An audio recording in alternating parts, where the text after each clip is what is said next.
Rebel against defeat, chasing excellence, masculinity, men first. Fantasy versus reality, version 2, 2.0. The fantasy versus the reality are completely different, and this is what sidesteps most guys. When we're going through rejection, if we've gone through rejection, this is probably pre-MGTOW, red pill.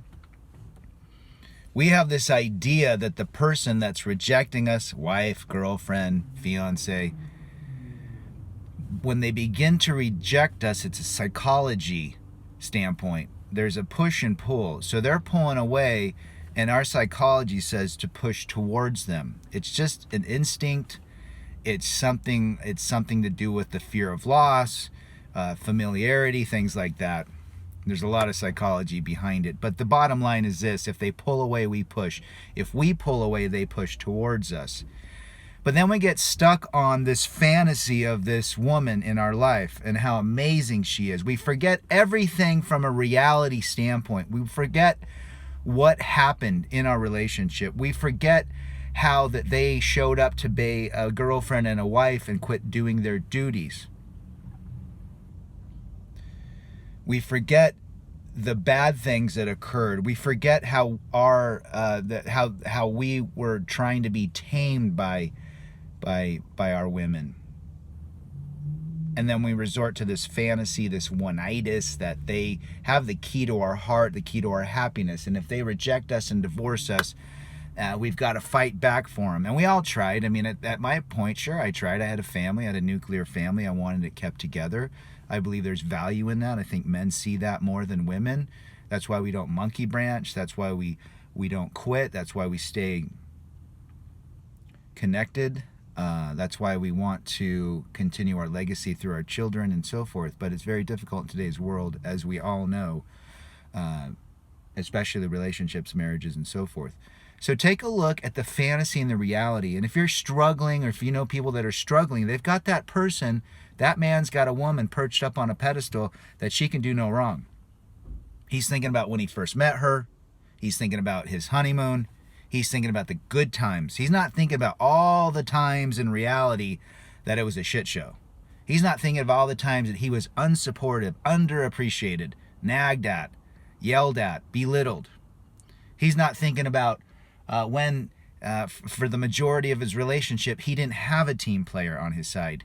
They weren't in the same boat. He was the one paddling the whole way. So think about that. Fantasy versus reality, version 2.0. Are you missing the fantasy, or are you missing the reality? Because I guarantee if you write down a list of pros and cons of the reality of your relationship after 10, 15, 20 years, I guarantee your cons will be 3 times as long as your pros. I did it. And there was a time in the very beginning, 4 years ago, that there was that fantasy, that fantastical element that she didn't, it was all my fault. And it took a good introspective into me to really understand. I had a good friend tell me, kind of along the same lines, he said, "You're dealing with a different audience." And I thought, you're damn right. It's just like that fantasy versus reality. The audience of my wife 20 years later versus when I first met her had significantly changed. It wasn't the same audience. In fact, it wasn't the same audience 6 months in, a year and a half when we had kids. That audience continued to change to the point where I didn't know who I was performing for. I didn't know the audience. And I kept trying to grasp on that fantastical view of her and the reality. So, hope this helps somebody. Think about the fantasy versus reality in your own life. And it could be with anything. I mean, this happens with work. It happens with raising kids. It happens with hanging out with friends. What are the fantasy versus the reality components of your life? And are you still caught up in that fantastical view of life? Or have you seen the reality, which is going to have to, you're going to make some changes. You're going to change your gears. You're going to look for ways to improve yourself, chase excellence, And we've given women too much power that they can do no wrong. And we know exactly that our female nature views have changed, hence taking the red pill. We know that there's hypergamy. We know there's monkey branching. We know that we're not loved the way we love them. We know too many things now. We've got too many superpowers, too many insights where we can now have a wonderful, fulfilling life, but we've got residue.